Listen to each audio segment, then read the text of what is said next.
으로 하시기 바랍니다. 시청자 여러분 안녕하세요. 재밌게 배우고 맛있게 수익 내자 런앤런 오현진 팀장입니다.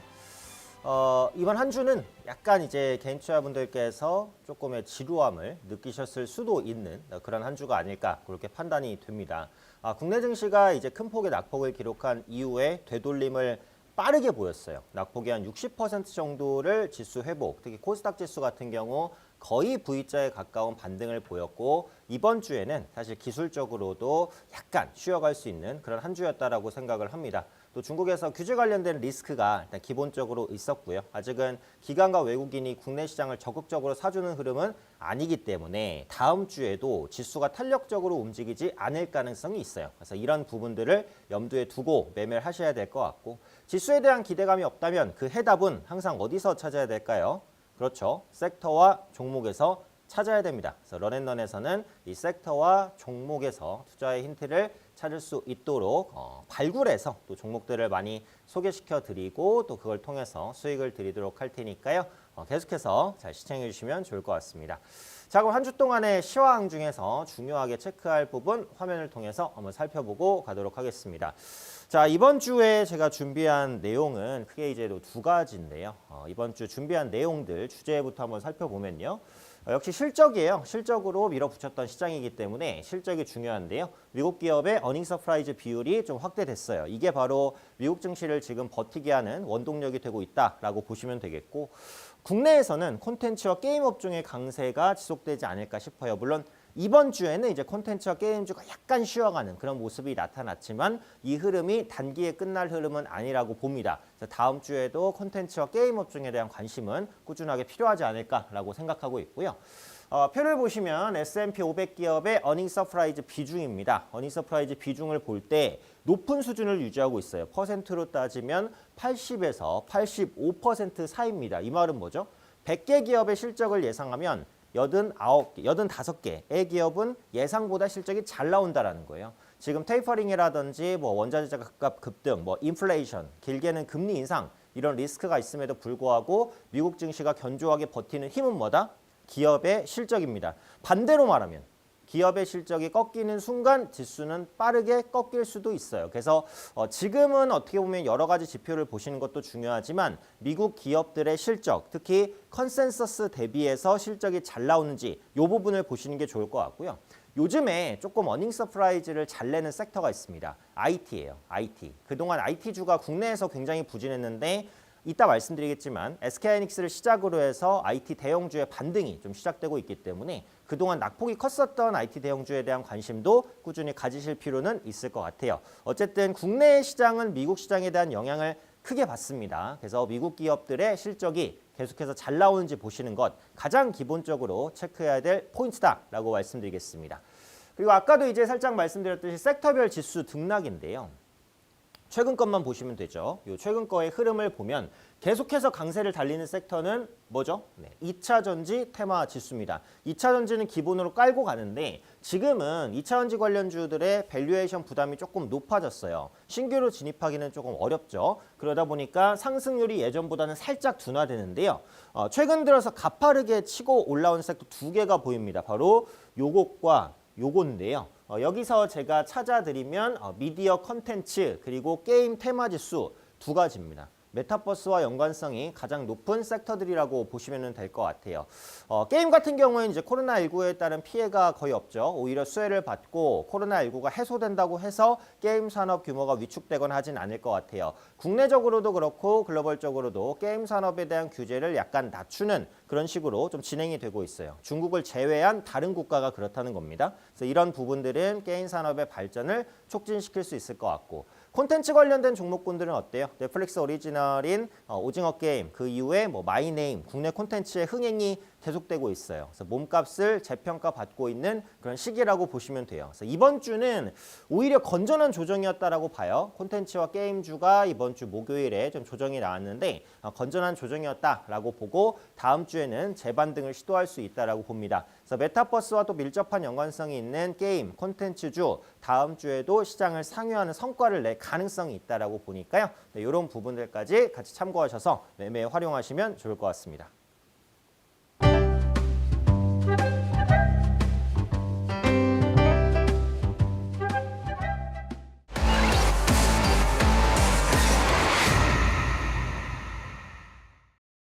네, 이번 시간은 주간 검색 종목 탑5 시간입니다. 한 주 동안 개인 투자자분들께서 어떤 종목에 관심을 가지셨는지를 파악을 하고 그 종목의 주가 흐름을 한번 예측해보고 또 그 종목을 통해서 어떤 종목을 또 관심 있게 볼 수 있을지 투자에 대한 힌트까지 찾아보는 그런 시간이라고 보시면 될 것 같은데요. 그럼 이번 주 탑5 바로 한번 시작해보도록 하겠습니다.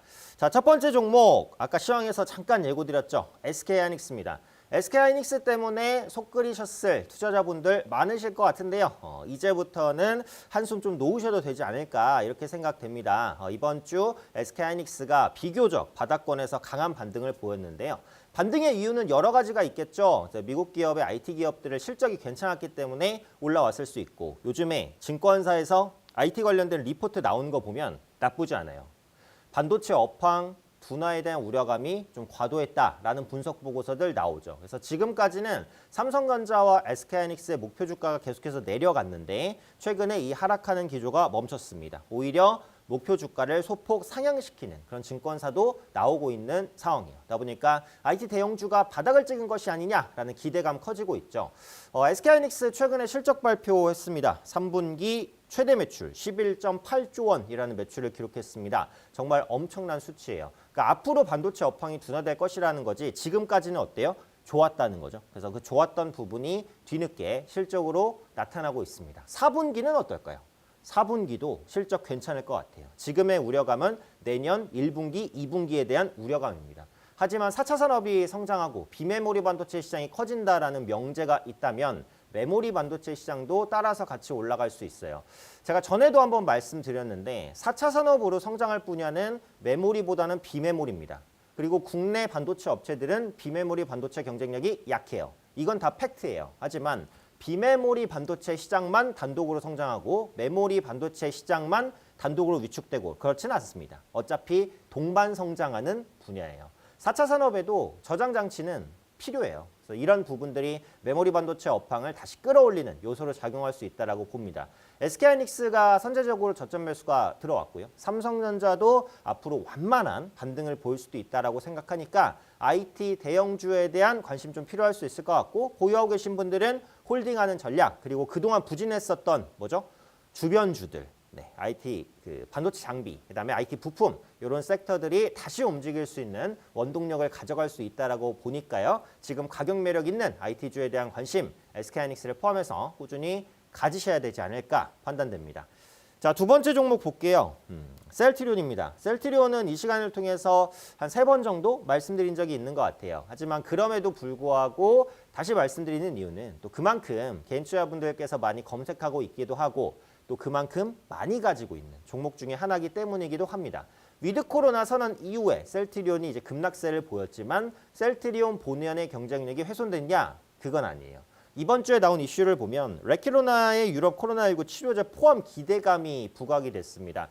셀트리온은 국내 제약바이오사 중에서 누구보다 빠르게 코로나19 치료제 개발을 시작을 했고요. 또 그만큼 강력한 투자 활동을 진행을 하고 있습니다. 어차피 코로나라는 것을 완전히 잡을 수 없다는 것은 국내뿐만 아니라 글로벌 시장에서도 이미 인정했어요. 그죠? 그러다 보니까 포스트 코로나란 말이 없어지고 위드 코로나. 코로나 이후가 아니라 코로나 함께를 외칠 수밖에 없는 겁니다. 한국도 이제 2차 접종이 거의 마무리가 돼가는 시즌이기 때문에 다음 달부터 이제 거리두기를 대폭 완화할 것으로 이제 보여지고 있어요. 그러면 코로나 환자가 늘면 늘었지 줄지는 않겠죠. 그걸 감수하고 빗장을 풀겠다라는 겁니다. 그만큼 백신이라든지 치료제에 대한 중요성도 커져요. 지금 글로벌 시장에서 백신은 많이 나와 있습니다. 그죠? 이미 접종이 많이 진행이 되고 있고 이 방송 보고 계신 분도 2차까지 맞으신 분들 많으실 텐데요. 치료제는 아직 제대로 된 게 나오지 못했어요. 그래서 치료제에 대한 수요도 꾸준하게 증가할 수밖에 없다라고 보시면 돼요. 어떤 질병이든지 간에 백신과 치료제는 둘 다 필요해요. 코로나19도 예외는 아닙니다. 그 안에 셀트리온이 있다라고 보실 수 있고요. 바이오시밀러에 대한 부분도 빼놓을 수 없죠. 바이오시밀러, 램시마 SC, 트룩시마, 허주마 앞으로 또 신규로 나올 바이오시밀러 부분에 대한 모멘텀도 강하게 가지고 있는 종목이 셀트리온입니다. 셀트리온 제약, 셀트리온 헬스케어 여전히 좀 많이 밀렸다가 저가 매수 들어올 가능성이 있고요. 제약바이오주가 지금 더 떨어지진 않아요. 그죠? 탄력적으로 반등하진 않더라도 업종 지수를 보시면 바닥에서 움직입니다. 바닥에서 움직인다는 것은 어쨌든 수급이 조금만 들어오면 반등해 줄 수 있다라는 얘기가 되니까 당장 이제 빠른 반등은 어렵지만 현재 위치에서 하방 경직성을 가져갈 수 있는 종목이 셀트리온이라고 생각하니까요. 지금은 시간을 좀 투여해야 될 그런 시기다라고 생각을 합니다. 자, 세 번째 종목 볼게요. 두산 퓨얼셀인데 두산 퓨얼셀이 이번 주 단기 급등도 나왔다가 단기 급락도 나왔다가 조금 어지러운 흐름들을 보였어요. 여러 가지 이슈가 나왔지만 제가 꼽은 이슈는 바이오가스를 활용한 수소 연료전지 사업을 추진한다라는 이슈입니다. 아까 시황에서 말씀드렸듯이 2차 전지 관련된 종목군들이 시장을 주도하면서 밸류에이션에 대한 부담이 많이 커졌어요. 그러다 보니까 그런 수급들이 어디로 향하냐. 친환경 관련된 종목 중에서 못 올랐었던 종목으로 간다는 거예요. 근데 지금 보면 태양광이나 풍력이 강한가요? 이번 주나 지난주 보시면 태양광 풍력이 뚜렷하게 강하지는 않았어요. 2차 전지가 한 번 더 치고 갔나요? 그건 아니에요. 그러면 지금까지 이제 수급이 좀 덜 들어왔었던 친환경주가 뭐가 있냐? 시장이 찾는 거죠. 그 중에 하나가 수소 관련된 종목이라는 겁니다. 그래서 다음 주에는 이제 친환경주 중에서 수소 관련된 종목군들이 조금 더 상대적인 강세를 보일 수 있다라고 판단을 합니다. 그래서 두산 퓨얼셀 같은 경우에도 수소 경제 드라이브를 굉장히 강하게 걸고 있고요. 정부 차원에서도 수소 경제를 구축하겠다라는 것을 공공연하게 밝히고 있어요. 물론 이제 내년 대선에서 누가 또 대통령이 되냐에 따라서 이런 정책들이 조금씩 바뀔 수는 있습니다만 어차피 대부분의 대선 주자도 친환경 정책에는 일정 부분 공감하는 부분이 있고 이 수소경제라는 부분은 전기차와 함께 또 성장할 수 있는 분야다라고 보기 때문에요. 앞으로도 수소 관련된 종목군들 꾸준하게 주목받을 수 있을 것 같아요. 그래서 두산 퓨얼셀이 이번 주 급등도 나오고 급락도 나오고 어지러운 흐름을 보였습니다만 현재 위치 기술적으로 부담이 크지는 않다라고 생각하기 때문에요. 매물 소화 이후에 재반등 보이는 모습들 나타날 수 있지 않을까 싶고 또 시장에서 약간 소외되어 있는 게 이제 수소차 충전소 관련된 종목이에요. JNK 히터나 EM 코리아 이런 종목들이 수소차 충전소 관련된 종목이겠죠. 충전소 구축이 돼야 수소차 시장이 활성화가 됩니다. 그래서 이런 부분의 연결고리를 생각한다면 충전소 관련된 종목군에 대한 관심도 꾸준히 필요하겠다라고 생각이 됩니다. 자, 그럼 네 번째 종목을 바로 볼게요. 게임주 중에서도 이제 컴투스를 한번 보겠습니다. 컴투스는 게임주 중에서도 조금 늦게 움직였어요. 그래서 다른 게임주가 메타버스, 그다음에 가상화폐 이런 걸로 엮여서 난리를 칠 때 컴투스가 좀 소외된 감이 없지 않아 있었는데 뒤늦게 거의 불꽃 양봉을 보이면서 따라갔던 그런 흐름입니다. 물론 주중에 이제 차익 실현 매물이 나오기도 했지만 상승 추세 자체가 훼손되지는 않았던 것 같은데요. 미국의 NFT 기업에 대한 전략적 투자를 진행을 했죠. 대체 불가능 토큰 시장 앞으로도 꾸준하게 성장할 수 있는 분야고 추가 이슈가 주 후반에 하나 더 나왔죠. VR 게임 개발사 컴투스 로카를 설립하겠다라는 이슈까지도 나왔습니다. 게임주는 기본적으로 메타버스와 연관성이 있는데 대놓고 이제 메타버스 시장에 뛰어드는 것이다라고 보시면 될 것 같고 NFT 관련된 모멘텀도 같이 붙어요. 그래서 컴투스는 진짜 무거운 종목인데 최근에 이런 무거움이 풀렸어요. 탄력적으로 바뀌었고 거래량도 회복되는 그런 모습이 나타나서 조금 더 탄력적인 흐름들을 이어갈 수 있지 않을까 싶어요. 투자 관점에서 본다면 당장 매수하기 좀 어려울 것 같아요. 조정을 기다리시는 게 맞겠죠. 단기 차익 매물에 대한 압박이 있을 수 있으니까요. 좀 조정을 기다려서 보셔야 될 것 같고 게임주는 다음 주에도 주목할 섹터로서는 분명하게 꼽을 수 있을 것 같습니다. 자, 마지막 종목 볼게요. 마지막 종목은 이 시간을 통해서 처음 말씀드리는 종목인데 TJ 미디어입니다. 노래방이죠, 노래방. 노래방 시장은 두 개가 양분하고 있어요. 금영 그리고 TJ, 태진이죠. 금영과 태진인데 노래방 가면 이거 두 개 말고 다른 거 보신 분 없으실 것 같아요. 저도 못 봤는데 제 기억에는 그래요. 사실 한 10년, 15년? 그전에는 금영이 많았던 것 같거든요. 요즘에는 대부분 TJ, 태진이 훨씬 더 많아진 것 같아요. 요즘에 코로나 때문에 이제 노래방을 못 가다 보니까 어디가 더 많은지 이런 부분에 대한 생각도 좀 희미해지기는 하는데 어쨌든 국내에 상장된 유일한 노래방 관련된 종목입니다. 노래방은 코로나19에 따른 직격탄을 맞았죠. 마이크를 들고 하기 때문에 입이랑 직접적인 연관성이 있잖아요. 코로나 때문에 찝찝해서라도 노래방 가기가 어려워요. 근데 아까도 말씀드린 대로 위드 코로나 그리고 노래방에 대한 영업 제한이 대폭 해제될 것으로 보입니다. 그런 관점에서 노래방의 매출이 다시 끌어올려질 수 있을 것이다라는 기대감, TJ 미디어를 끌어올렸죠.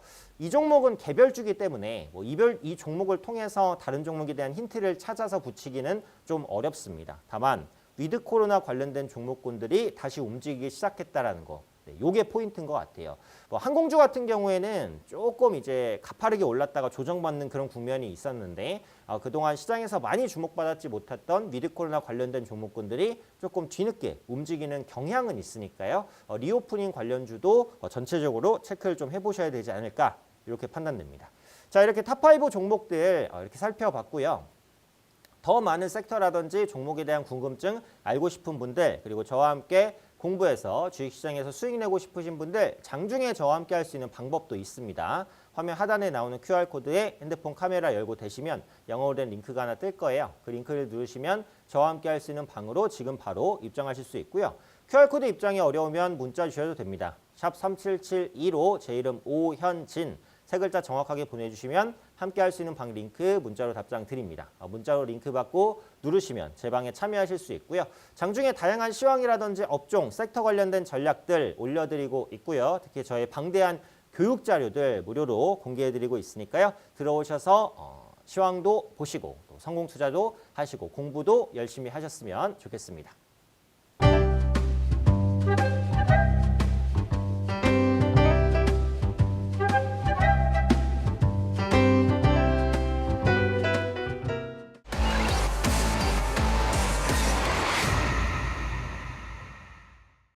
네, 이번 순서는 최고의 맛과 최악의 맛 코너입니다. 한 주간 주가의 움직임이 특징적이었던 종목을 집중적으로 분석해보고 그 종목의 앞으로의 주가 예측 그리고 그와 파생되는 여러 가지 투자 힌트들을 살펴보는 코너라고 보시면 될 것 같아요. 자, 런앤런에서는 항상 강조드리지만 모든 코너에 공부가 있습니다. 최고의 맛이나 최악의 맛은 각각 한 종목씩을 길게 살펴보기는 하지만 그걸 통해서 제가 말씀드리고 싶은 게 있기 때문에 가지고 오는 거지 오직 그 종목에 대해서만 말씀드리는 건 아니에요. 그렇기 때문에 본인 소유 종목이 아니라고 하더라도 충분히 이제 보시면 도움이 되실 만한 내용들을 제가 아낌없이 말씀드리도록 하겠습니다. 자, 이번 주에 최고의 맛 종목은 주가 측면에서도 거의 최고가 아니었나 싶습니다. 물론 역시 주 후반에는 살짝 차익 실현 매물이 나오기는 했지만요. 꾸준하게 고점을 돌파했었던 기업인데요. 뜨거웠던 엔터주 중에서 3, 4 중에 가장 눈에 띄는 흐름을 보였던 JYP 엔터테인먼트입니다. JYP 엔터는 그 3사 중에서 가장 큰 경쟁력으로 꼽히는 게 뭐냐면 신규 아티스트 라인업이 가장 풍부하게 갖춰져 있다라는 부분이에요. 엔터주는 뭘 먹고 살까요? 꿈을 먹고 삽니다. 제약주도 마찬가지, 게임주도 마찬가지. 꿈을 먹고 사는 산업이에요. 그렇기 때문에 그 꿈을 많이 줄 수 있는 업체가 그만큼 주가도 성장한다라는 거죠. 엔터업체로는 신인 아티스트 라인업이 튼튼할수록 이런 성장성이 더 부각된다라고 볼 수 있습니다. 보이그룹인 스트레이키즈가 많이 성장을 했죠. 그리고 블라인드 패키지, 또 라우드라는 또 오디션 프로그램이 얼마 전에 있었어요. 저도 가끔 봤었는데 이를 통해서 또 이제 보이그룹도 데뷔를 하고 오디션을 통해서 그룹을 데뷔시키게 되면 데뷔하자마자 인기를 얻게 되는 긍정적인 효과가 있습니다. 이게 오디션 프로그램이 사라질 수 없는 이유예요. 오디션 프로그램이라는 것 자체가 일단 일정 부분의 시청률과 화제성을 보장해줘요, 사실은. 그리고 그를 통해서 데뷔를 시키면 굳이 홍보할 필요가 없어요. 이미 오디션을 통해서 홍보가 충분히 됐으니까. 그리고 그를 통해서 이제 선발하는 멤버들은 대부분 시청자 투표를 넣어서 뽑잖아요. 그러니까 인기 있는 사람들을 뽑아서 데뷔시키는 거기 때문에 그만큼 오디션의 장점이 크죠. 앞으로도 오디션 프로그램이 계속 나올 수밖에 없는 이유입니다. 그래서 이런 부분들을 JYP 엔터도 적극적으로 활용하고 있다라고 보시면 될 것 같고요. 일본에서 니쥬라는 그룹의 흥행을 이어갈 니쥬 보이가 또 준비가 되어 있고요. 이 외에도 다른 신인 라인업들 튼튼하게 빵빵하게 좀 확보해놨다라고 보시면 되겠습니다. 또 JYP 하면 가장 먼저 생각나는 그룹이 트와이스란 말이죠. 트와이스 역시도 오디션을 통해서 선발된 그룹이에요. 이 오디션 프로그램 이름이 뭐였는지 기억이 잘 안 나는데 이 오디션 프로그램이 있었을 당시에도 상당히 많은 좀 화제가 됐습니다. 그로써 데뷔하자마자 인기를 얻고 지금까지 큰 인기를 끌고 있는 그룹이라고 보시면 되겠죠. 트와이스의 미국이라든지 일본 등지에서의 활동이 꾸준하게 확대되는 모습들 나타나고 있고요. 위드 코로나 체제로 전환되면서 그동안 막혔었던 게 뭐예요? 오프라인 콘서트. 내가 좋아하는 스타를 직접 볼 수가 없었어요. 화면을 통해서만 보다 보니까 아쉬움이 있었죠. 코로나 때문에 단체로 모일 수가 없으니까. 하지만 위드 코로나 전환 이후에는 오프라인 콘서트가 점차적으로 확대가 될 겁니다.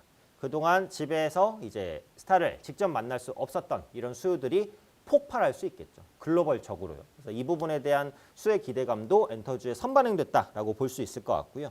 또 엔터주는 메타버스와 뗄 수 없습니다. 그러니까 메타버스가 결국 가상의 나, 가상의 뭔가 나와 같은 아바타 혹은 나와 같은 아바타가 아니더라도 가상 세계에서 느낄 수 있는 모든 것들을 현실로 끌어오는 것. 이게 바로 메타버스죠. 직접적으로 VR, AR, 가상현실, 증강현실 이런 부분이라고 볼 수 있는데 이런 것들을 가장 적극적으로 활용할 수 있는 분야 중에 하나가 엔터사예요. 엔터사들이 자사의 아티스트를 메타버스로 구현했을 때 훨씬 더 많은 팬층을 만날 수 있게 됩니다. 그래서 이런 부분들이 엔터주의 플러스 알파적인 성장 동력으로 작용하는 거죠. 지금 엔터주의 밸류에이션이 높을 수밖에 없는 이유가 이 메타버스와의 결합 때문이다라고 볼 수 있어요. JYP 엔터 역시도 메타버스의 역량을 많이 집중시킬 것으로 현재 보여지고 있고요.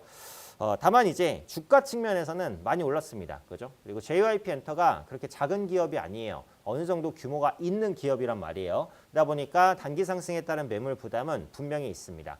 지금까지는 기관 외국인의 양매수가 집중됐어요. 시장 자체가 엄청 좋은 시장은 아니다 보니까 기관 외국인의 양매수가 집중되는 종목이 별로 없어요. 그런데 JYP 엔터에는 양매수가 집중됐단 말이에요. 그래서 이런 부분들이 앞으로도 이어진다면 고점을 한 번 더 치면서 신고가를 기록할 수 있겠지만 그렇지 않다면 차익 실현 매물이 쏟아질 수 있습니다. 요약하자면 신규 진입은 좀 어려울 것 같아요. 보유하고 계신 분들만 조금 더 누리시는 영역이고 엔터주 내에서 덜 오른 종목이 있다면 그 종목으로 관심을 좀 돌려서 가지셔야 되지 않을까 싶습니다. 어쨌든 지금은 JYP 엔터가 추세가 무너진 건 아니니까 보유하고 계신 분들은 조금 더 보유하면서 추이를 보는 전략으로 보시면 좋을 것 같아요. 자, 그럼 최고의 맛 살펴봤고 그 다음으로 최악의 맛입니다. 이 최고의 맛보다는 최악의 맛을 선정하기가 훨씬 더 어려워요. 근데 이 최악의 맛은 안 좋은 종목을 선정하는 건 아닙니다. 어떠한 이슈로 인해서 주가 급락이 나왔으면 그게 어떤 이슈인지, 지속될 이슈인지, 단기 이슈인지 이 부분들에 조금 더 포커스를 맞춰서 말씀드리는 게 최악의 맛이라고 보면 될 것 같아요. 제가 가지고 온 종목은 PI 첨단 소재인데 좋은 기업이거든요. 그러니까 예전에 그 사명도 한번 바꾼 그런 기업인데 사명을 변경하면서 사업의 정체성, 회사의 정체성이 조금 더 뚜렷해진 기업이라고 볼 수 있습니다. PI 첨단 소재는 이름에 들어있죠. PI, 글로벌 PI 필름 시장 점유율 1위 업체입니다. PI는 폴리이미드 필름을 말합니다. 고온과 저온을 견디는 필름으로서 얇고 굴곡성도 뛰어나기 때문에 여러 가지 소재라든지 IT, 스마트폰이라든지 이런 부분에 광범위하게 활용될 수 있다라고 보시면 될 것 같아요. 주로 이제 스마트폰에 적용이 됐었는데 요즘에는 조금 더 성장 동력을 더해서 차량 전장, 전기차 부품 이런 부분에까지 활용이 됩니다. PI 첨단 소재는 넓게 보면 전기차 소재 관련된 종목군으로도 분류가 될 수 있다라고 보시면 되겠고요. 다만 이번 주에 좀 급락이 나왔어요. 리포트 내용이나 이런 걸 보면 원재료비 상승에 대한 부담이 반영됐다 이런 모습이 있습니다. 아마 앞으로도 이런 원재료비 상승에 따른 부담 이슈가 계속 나올 거예요. 왜? 지금 시장이 우려하고 있는 건 뭐예요? 인플레이션. 인플레이션이라는 건 뭐죠? 자산 가격도 상승하는 거지만 원재료 가격도 상승하는 거예요. 어떠한 원재료든 구리든 곡물이든 석유든 쌀이든 뭐가 됐든지 간에 다 가격이 올라가는 게 인플레이션이에요. 그래서 인플레이션에 취약한 원재료를 쓰는 업체는 수익성이 악화될 가능성이 있다라고 보셔야 되겠죠. 주요 원재료 중에 하나인 다이메틸폼 아마이드 DMF인데요. 가격이 좀 상승을 했고 이 부분이 당장에 가격 다운이 되지도 않을 것 같아요. 그래서 당분간은 수익성 악화를 피하기가 좀 어려울 것이다라는 부분이 있고요. 추가적으로 글로벌 반도체 칩이 좀 부족하고 물리난 이런 부분들도 악영향을 끼쳤습니다. 그리고 여러 가지 이제 악재가 좀 겹치면서 빠졌었던 부분이 있어요. 근데 단기간에 조금 급락했기 때문에 다음 주에 저점을 잡을지는 좀 더 보셔야 될 부분이라고 생각을 하는데 결국은 이제 기업들이 원재료 가격 인상을 극복할 수 있는 방법은 뭘까요? 하나밖에 없습니다. 판가를 올리는 거예요. 그거 말고는 대응할 수 없어요. 내가 뭔가를 만드는데 그 안에 들어가는 원재료 가격이 이만큼 올라갔어. 근데 판매 가격을 똑같이 유지하면 내 마진이 줄어들 수밖에 없는 거예요. 그러면 수익성은 계속 악화되겠죠. 하지만 원재료 가격 인상분을 판매 가격의 인상으로 전가시킬 수 있으면 내 수익성은 깨지지 않고 오히려 더 좋아질 수도 있는 거거든요. 그럼 결국은 이제 PI 첨단 소재도 뭐가 관건이죠? 원재료비가 오른 부분을 판가에 전가시킬 수 있느냐 이겁니다. 그래서 고객사양 판가 인상 여부가 관건이기 때문에 이 종목에 대해서 관심 있게 보시는 분들은 판매 가격 인상을 전가시킬 수 있는지 이 흐름을 보셔야 될 것 같아요. 그래서 다른 종목도 다 마찬가지예요. 원재료 가격 인상에 따른 부담이 있을 텐데 그 인상 부담을 판매 가격에 전가시킬 수 있으면 그 기업은 실적을 긍정적으로 유지해 나갈 수 있을 것이고 그렇지 못하면 꺾일 수 있습니다. 그래서 이 부분을 가장 중요한 포인트로 체크해 보시면 좋을 것 같고요. 또 이번에 그 매물이 좀 나온 게 장기간 주가가 상승 랠리를 보였잖아요. 그러다 보니까 가격 부담도 있었어요. 그래서 어떻게 보면은 좀 건전한 조정이 될 수도 있어요. 많이 올랐던 부분에서 시장이 흔들리면서도 또 차익 실현 매물이 한번 나왔던 거니까 현재 위치에서 딱 저점을 잡았다 이렇게 말씀드리기 좀 어려워요. 추세성으로는 한두 번 정도는 더 꺾였다가 반등을 시도할 가능성이 있어서 당장 저가 매수에 들어가기는 어렵지만 다음 주에 그래도 지지세, 좀 양봉 좀 나와준다면 저점 매수가 들어올 가능성도 있다고 봐요. 보유하고 계신 분들은 좀 더 지켜보는 관점, 신규 매수도 역시 좀 지켜보는 관점, 관망을 하셔야 될 것 같은데 제가 아까 말씀드린 대로 고객사의 판가를 전가시킬 수 있는지 여부 요걸 보시고 들어가셔도 늦지 않을 수 있다라고 말씀드리도록 하겠습니다. 자, 그럼 이번 주 최고의 맛과 최악의 맛 이렇게 두 종목 살펴봤습니다.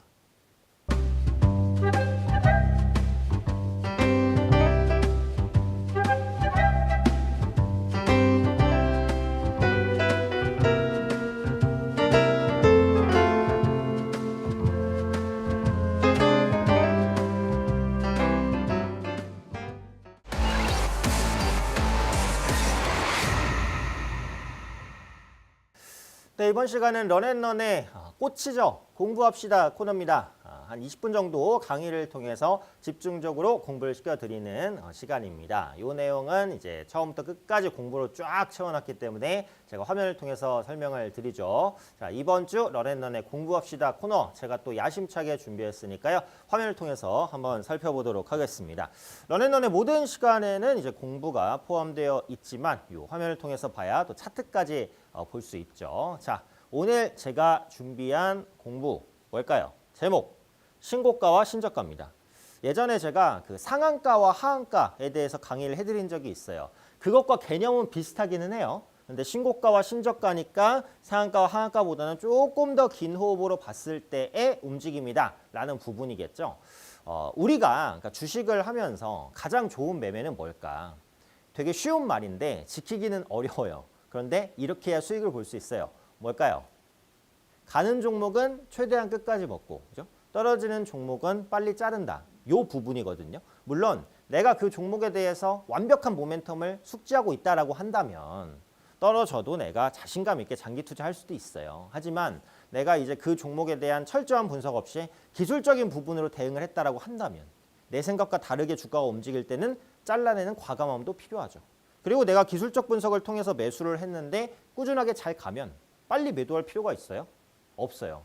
근데 이제 주식하시는 분들은 대부분 수익은 빨리 보고 싶어하고 손실은 싫어서, 손절매가 싫어서 길게 끌고 가는 이런 전략을 취하시는 분들이 많아요. 근데 요거를 반대로 하셔야 되는 거죠. 수익은 최대한 끌고 나가면서 극대화시키고 손실은 최소화시키고 이건 인간 심리에 약간 반해야 되는 매매라서 어렵습니다. 하지만 그런 어려운 부분들을 하셔야 성공적인 투자자가 될 수 있죠. 자, 이번 주 준비한 신고가와 신저가 본론으로 한번 들어가 볼게요. 자, 신고가와 신저가의 정의부터 한번 살펴보겠습니다. 쉬운 말이죠. 신은 새로운 신이죠. 고가는 새로운 고가. 주가가 과거에 없었던 높은 가격을 형성할 때 역사적 신고가와 특정 기간의 신고가가 있습니다. 역사적 신고가는 그 기업이 창사 이래로 제일 높은 가격을 기록했을 때, 특정 기간 신고가는 예를 들어서 52주 신고가라고 한다면 최근 1년간의 주가 중에 가장 높을 때, 이따가 차트로도 볼 거예요. 자, 그러면 신저가는 신고가의 반대죠. 새로운 저가입니다. 주가가 과거에 없었던 낮은 가격을 형성할 때 신저가, 새로운 저가, 역사적 신저가와 특정 기간의 신저가가 있습니다.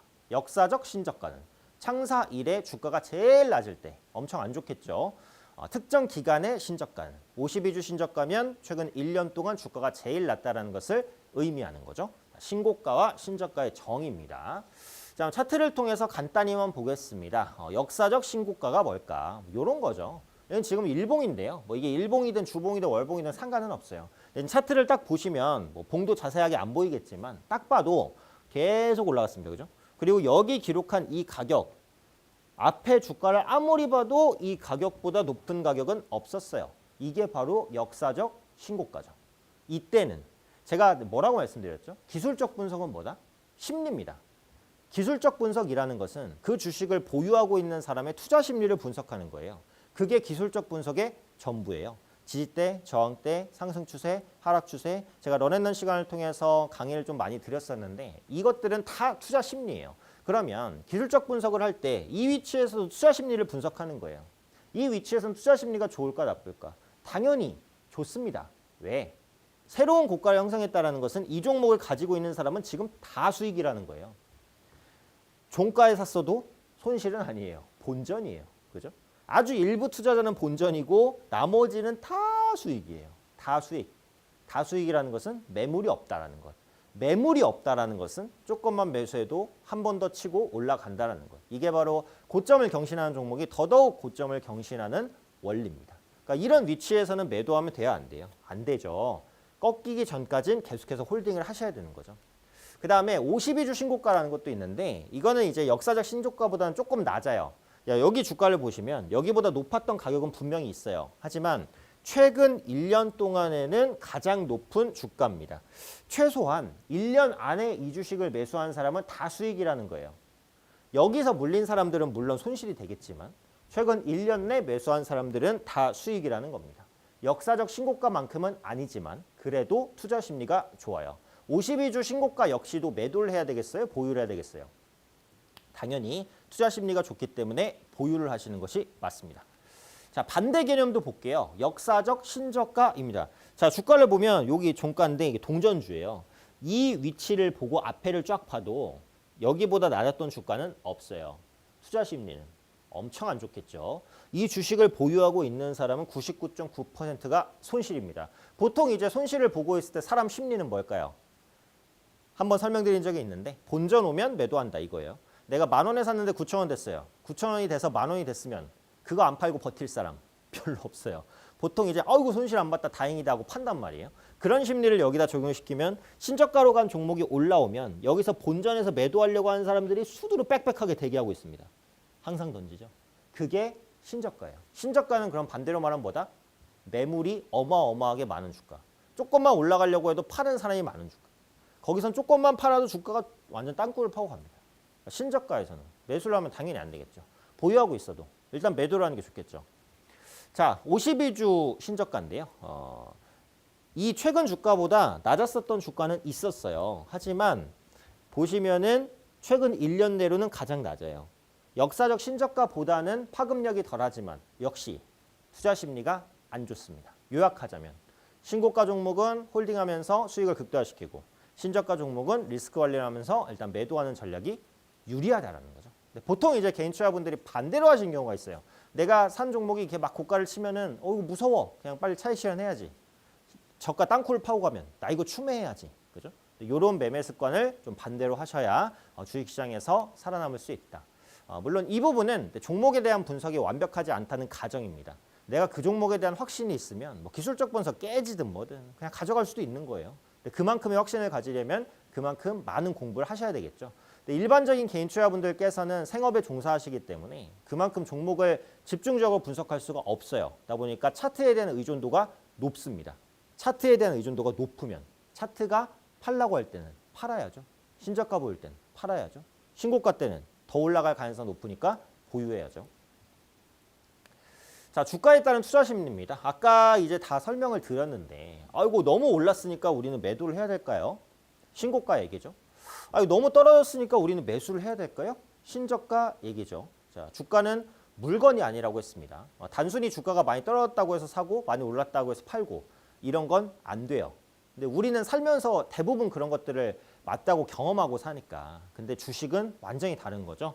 너무 올랐으니까 매도도 잘못된 말이고요. 너무 떨어졌으니까 매수도 잘못된 말입니다. 결국은 기술적으로 매수나 매도의 신호를 줄 때 그때 매수나 매도를 하셔야 된다는 거죠. 주식 매매에서 기술적 분석은 결국 투자자의 심리가 어떤 상태인지를 분석하는 것이다. 아까 설명드렸어요. 신고가 종목은 투자 심리가 어떻다고요? 좋습니다. 아주 해피해요. 신저가 종목은 최악입니다. 다 손실이니까요. 돈 잃고 기분 좋을 사람이 어디 있어요? 돈 버는데 기분 나쁠 사람이 있겠어요? 투자 심리가 우호적인 상황과 불안정한 상황에 대한 구분이 필요합니다. 뭐를 통해서? 차트를 통해서. 차트를 통해서 투자 심리를 알 수 있다라고 말씀드렸죠. 신고가의 투자 심리. 신고가는 주식을 보유 중인 대부분의 사람이 거의 99.99%의 사람이 수익권에 있는 가격입니다. 플러스 1%든 5%든 10%든 100%든 어쨌든 플러스권에서 유지되고 있죠. 매물대가 없어요. 물린 사람이 없으니까. 작은 매수에도 주가의 추가 상승이 나올 수 있죠. 이게 신고가가 탄력적으로 올라가는 이유다라는 거 아까 제가 설명을 드렸습니다. 글씨로 그냥 표현한 것뿐이에요. 차트를 통해서 한번 볼게요. 자, 보면 일봉이라고 해볼게요. 일봉상 양봉 2개. 음봉 나왔지만 밑골이 달면서 상승 추세 유지됐고 그 다음에 쫙 뽑은 다음에 여기까지 왔습니다. 이렇게 됐을 때 내가 여기서 샀다면 수익이 굉장히 크죠. 여기서 샀어도 괜찮죠. 여기서 샀어도 수익이고요. 그죠? 여기서 샀어도 심지어 수익입니다. 어쨌든 모두가 수익. 그럼 이 위치에서 나는 어떻게 해야 될까? 당연히 보유를 해야 됩니다. 투자 심리가 좋은 구간으로 쫙 가고 있는데 빨리 매도할 필요는 없다는 거예요. 그냥 단순히 눈에 보이는 주가가 많이 올랐다고 해서 매도할 필요는 없어요. 이전 차트까지 봤을 때 여기가 매물대가 있거나 아니면 악재가 나올 수 있거나 여러 가지를 판단하면 매도할 수도 있죠. 하지만 단순히 차트상으로는 이 위치에서 매도가 아니에요. 보유하시면서 가져가야 된다는 거죠. 요거는 그냥 제가 재미로 하나 만든 건데 예를 들어서 일봉상 양봉 만들면서 올라갔다고 해볼게요. 요 5거래일째 주가의 추가 상승 가능성이 높을까요? 꺾일 가능성이 높을까요? 모른다고요? 모르죠? 모릅니다. 저도 몰라요. 주가는 올라가고 내려가고 있는데 그걸 100% 예측할 수는 없잖아요. 그죠? 하지만 저는 확률을 말씀드리는 거예요. 어떨 것 같으세요? 확률상. 양봉과 음봉, 상승과 하락 중에 어디로 갈 가능성이 높을까요? 상승할 가능성이 높습니다. 그럼 양봉 5개까지 떴는데 6개째는 어떨까요? 상승할 가능성이 높습니다. 이거는 실제로 차트를 보시면 알아요. 제가 오랜 시간 걸려서 일봉을 계속해서 보면서 양봉이 연속해서 나올 때 음봉이 언젠간 나오겠지만 연속 양봉 이후에는 양봉이 나올 가능성이 높아요. 반대는 연속 음봉이 나오면 음봉이 나올 가능성이 높죠. 이 말은 내 종목이 양봉을 그리면서 계속 올라가면 일단은 매도하지 말자라는 거죠. 양봉이 뜨는데 매도하는 이유는 뭐예요? 내가 최고가 매도를 하고 싶으니까. 양봉 떴다가 음봉 뜰 때 매도하면 최고가 매도는 못 하잖아요. 하지만 최고가 매도를 하려고 하는 순간 그 사람은 실패합니다. 최저가 매수도 안 되고요. 최고가 매도도 안 돼요. 꺾이는 걸 보고 매도, 반등하는 거 보고 매수입니다. 언제나요? 신이 아니에요. 우리는 나타난 현상을 보고 판단할 수 있을 뿐이에요. 다시 돌아가면 연속 양봉으로 상승 추세가 나타났을 때는 여기서도 상승할 가능성이 높으니까 이 위치에선 팔지 말자는 겁니다. 심플하죠. 제 얘기가 맞는지 차트를 보세요. 차트 보시면 4일 연속 양봉 그리면서 올라간 차트가 그 다음 날 상승과 하락 중에 뭐를 더 많이 보이는지를 보세요. 제 말이 맞을 겁니다. 실제로 저도 찾아보고 말씀드리는 거예요. 확률상. 높은 확률에 베팅해야겠죠. 그러니까 이거예요. 이 검은 선이 이제 주가인데 주가라는 게 이렇게 그냥 계속 뭐 산처럼 올라가는 게 아니죠. 그러니까 이렇게 상승했다 하락했다 상승했다 하락했다 이렇게 가는데 이 위치가 됐을 때 파는 건 아니라는 거죠. 왜? 찍고 올라갈 수도 있으니까. 그런데 중요한 위치에서 하락으로 가면 이 위치에서는 팔아야죠. 여기는 매도 포인트가 되는 겁니다. 여기에 팔면은 더 고점에 파는 건데요. 여기서 못 판다니까요. 여기서 예측 매도해서 운 좋게 떨어졌으면 그건 운이에요. 실력이 아니에요. 언제나 추세가 꺾이는 걸 보고 팔아야 되기 때문에 매도 타이밍은 여기가 됩니다. 여기다 선을 그으면 이제 상승 추세가 쫙 나오잖아요. 상승 추세가 깨지는 지점이 여기니까. 이 그래프로 딱 이해가 안 가셔도 상관없어요. 제가 차트를 준비를 했으니까요. 차트를 통해서 한번 보면요. 여기 볼게요. 자, 여기 밑에 제가 검은 선을 그었습니다. 상승 추세를 타고 계속 가잖아요.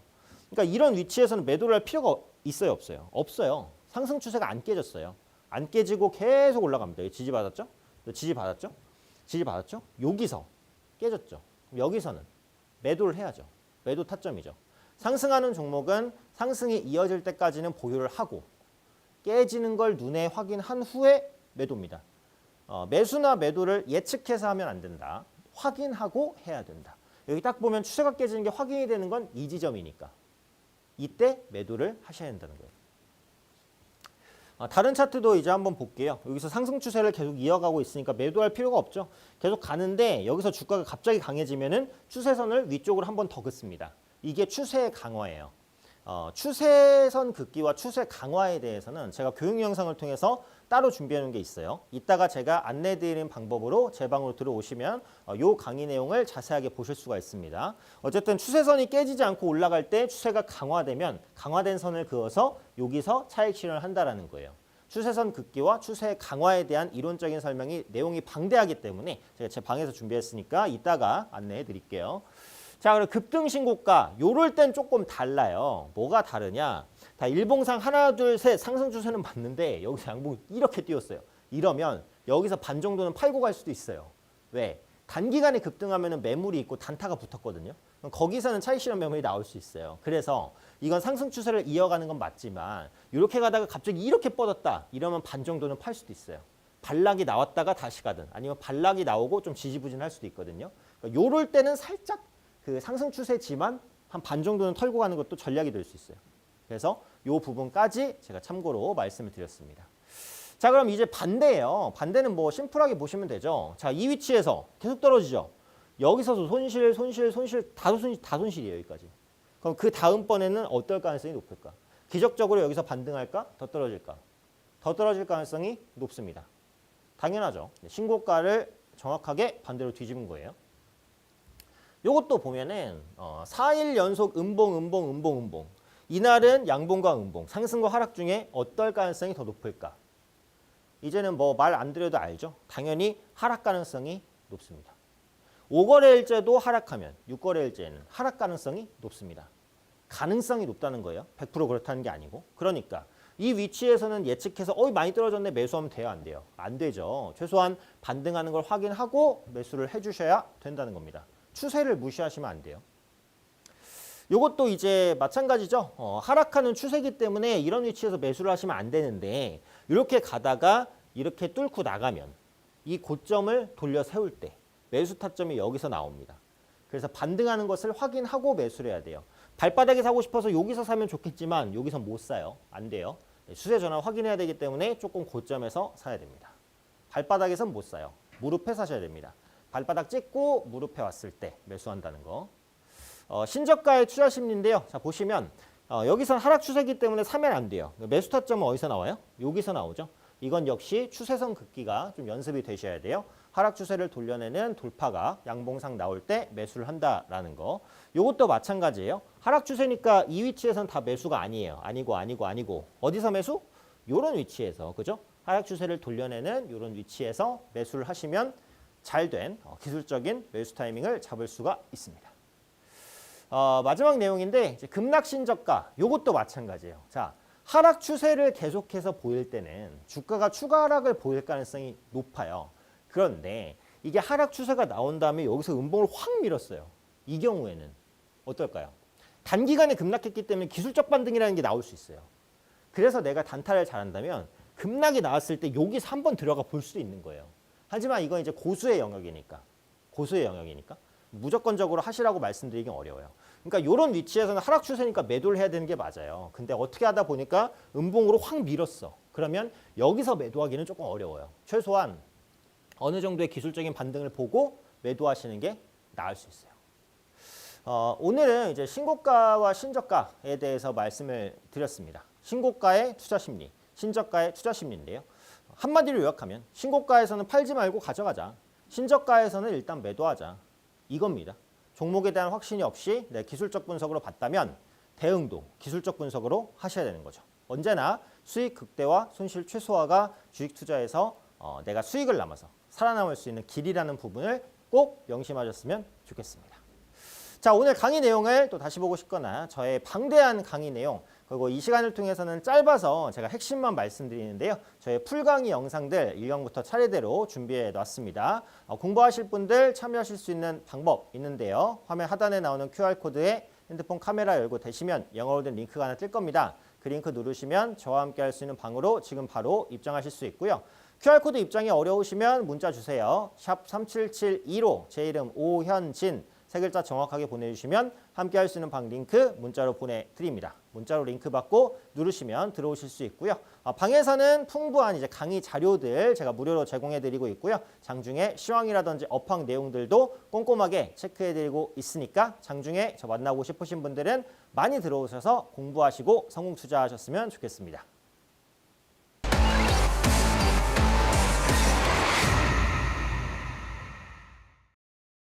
네, 이제 벌써 또 마무리 시간입니다. 시장 전략과 전망 관련된 시간인데요. 일단은 그 국내 시장에서 외국인의 수급이 좀 부족했었던 부분들이 아직 해소가 안 됐어요. 이번 주에도 수급을 보시면 시장을 바치는 것은 대부분 개인이고 기관과 외국인의 수급은 부진합니다. 근데 외국인 수급에 대한 기대감이 낮을 수밖에 없었던 이유가 뭐냐면 환율이에요. 제가 이 시간을 통해서 환율 관련된 내용도 많이 말씀드렸죠. 원달러 환율이 가파르게 상승할 때는 외국인이 국내 시장 주식을 살 수가 없습니다. 입장 바꿔서 생각해 보세요. 환율이 계속 올라가면 원화 가치는 떨어지는 건데 원화로 사는 주식을 왜 사요? 바보가 아닌 이상. 그죠? 원달러 환율이 빠르게 상승하는데 내가 한국 주식을 사면 환율로 인해서 계속 손실을 입게 될 텐데 안 사요. 그러면 외국인이 국내 시장을 사려면 최소한 원달러 환율 상승 추세가 안정이 돼야 되죠. 그런데 이번 주의 흐름을 보시면 환율이 약간 꺾였습니다. 아직은 하락 추세로 완전 전환됐다라고 보기까지는 어려운데 어쨌든 고점을 찍고 조금 꺾였어요. 이런 부분들은 그동안 부진했었던 외국인의 수급이 국내 시장으로 다시 들어올 가능성을 조금 더 높여주는 그런 요인으로 작용한다라는 거죠. 그래서 원달러 환율이 현 시점에서 추가적인 안정이나 하락을 보인다라고 한다면 국내 시장의 외국인 수급이 살아날 가능성이 있습니다. 그래서 다음 주는 거시 지표 중에서 환율을 가장 중점적으로 보셔야 돼요. 그러니까 주 후반에는 약간 또 환율이 반등하려는 그런 시도들도 나오기는 했어요. 근데 현재 시점에서는 어쨌든 고점을 찍고 약간 꺾인 건 사실인 것 같아요. 외국인의 현물 수급이 조금 더 개선될 수 있으니까 외국인이 코스피나 코스닥 시장에서 1,000억, 2,000억, 3,000억 정도 순매수를 보여준다라고 한다면 외국인이 어떤 종목을 사는지 이런 부분들 꾸준하게 보실 필요가 있을 것 같아요. 그래서 이번 주는 다음 주는 이번 주보다는 외국인의 수급이 조금이나마 개선될 수 있다라고 보니까요. 다음 주에 외국인 수급이 개선되는지 여부 꼼꼼하게 좀 체크해 보시면 좋지 않을까 생각됩니다. 자, 그럼 그 다음에 이제 섹터 전략인데 제가 두 개 섹터를 말씀을 드릴 건데요. 첫 번째는 제약주, 두 번째는 IT 부품주입니다. 그러니까 제약주는 뭐 특별히 말씀드리는 건 아니에요. 이번에 위드 코로나 때문에 많이 이제 모멘텀이 날아가면서 많은 제약바이오주들이 셀트리온을 포함해서 어려움을 겪었어요. 근데 지금 제약업종 지수를 보니까 다른 섹터 대비해서는 확실히 많이 빠졌고 현재 시점에서는 하방 경직이 좀 있어요. 그래서 빠른 반등은 아니더라도 지금 위치에서 더 급락할 가능성은 제가 볼 때는 적어요. 물론 제약바이오주는 매매하기가 가장 어려운 섹터입니다. 그래서 지금 주식을 막 시작하는 주린이 분들께는 제약바이오주를 매매하라고 권해드리지는 않아요. 하지만 제약바이오주를 또 유독 좋아하거나 분석을 좀 꼼꼼히 하시는 분들도 계실 수 있으니까 그런 분들은 지금 조심스럽게 제약바이오주에 대한 저가 매수를 한번 생각해 보실 수 있지 않을까 싶어요. 그리고 위드 코로나 때문에 모멘텀이 약해진 건 사실인데 앞으로도 코로나 백신, 코로나 치료제 반드시 필요합니다. 그리고 최근에 부각되기 시작한 게 뭐예요? 경구용 치료제. 한번 소개해드렸죠. 먹는 치료제입니다. 먹는 치료제. 지금은 병원 가서 주사 맞아야 되잖아요. 얼마나 번거로워요. 먹는 치료제가 나오면 너무 좋죠. 집에서 그냥 알약 하나 먹으면 돼요. 이 경구용 치료제도 또 반드시 나올 겁니다. 그래서 이런 부분들이 제약바이오주의 투자 심리를 다시 개선시킬 수 있다고 보니까요. 제약바이오주에 대한 저가 매수 유입 가능성 충분히 열어두고 생각하셔야 될 것 같아요. 두 번째는 이제 IT 부품주입니다. 왜일까요? 일단 국내 반도체 대장격 종목인 SK하이닉스가 반등을 시작했으니까 가장 심플한 이유라고 볼 수 있습니다. 삼성전자는 반등을 아직은 못하고 있어요. SK하이닉스가 선제적으로 뛰었는데 사실상 SK하이닉스의 매출 100%는 이제 반도체고 삼성전자는 물론 이제 대부분 이익은 반도체에서 나오지만 가전, 뭐 휴대폰, 다른 것들도 많이 생산을 하고 있잖아요. 그래서 완전히 반도체주다라고 말씀드리긴 어려운데 SK하이닉스는 통으로 반도체주죠. SK하이닉스가 반등을 시도했다는 것은 의미가 있습니다. 같이 올라갔던 게 뭐예요? 반도체 장비주. 그동안 부진했었던 반도체 장비주에도 저가 매수가 들어왔습니다. 이런 흐름들은 어디까지 이어진다고요? IT 부품주까지. 그러니까 이게 순서인데 그러니까 순서를 보시면 원래 대장격이 움직여요. 그다음에 그 밑에 중견업체들 그리고 소형주 이 순서로 올라간단 말이에요. SK하이닉스가 먼저 반등하고 낙폭과대 반도체 장비주가 반등하고 그다음에 덩치가 작은 IT 부품주까지 수급의 순환매가 이어진다라는 거예요. 지금 갤럭시의 폴더블 스마트폰 글로벌 시장에서 잘 팔립니다. 잘 팔려요. 앞으로도 잘 팔릴 것 같아요. IT 부품주의 투자 심리를 끌어올릴 수 있으니까요. 요 두 섹터에 대한 관심도 필요하다라고 말씀드리겠습니다. 자, 그럼 런앤런 제가 준비한 순서는 여기까지입니다. 항상 이 시간이 짧죠. 네, 이 시간 이후에 또 저를 만나고 싶으신 분들 참여 방법 있습니다. 화면 하단에 나오는 QR코드에 핸드폰 카메라 열고 대시면 영어로 된 링크가 하나 뜰 겁니다. 그 링크를 누르시면 저와 함께 할 수 있는 방으로 지금 바로 입장하실 수 있고요. QR코드 입장이 어려우시면 문자 주세요. 샵 37715 제 이름 오현진 세 글자 정확하게 보내주시면 함께 할 수 있는 방 링크 지금 바로 답장 받으실 수 있습니다. 문자로 링크 받고 누르시면 저와 함께 할 수 있는 방에 참여하실 수 있고요. 방에서는 다양한 시황과 업황, 종목 관련된 내용들 그리고 저의 방대한 교육 자료들 공개해드리고 있으니까요. 공부하시고 수익 내실 분들 많이 들어오시면 좋겠습니다. 자, 그럼 저는 여기서 물러가도록 하고요. 다음 주에도 풍부한 내용으로 찾아뵙도록 하겠습니다. 시청해주신 분들 고맙습니다.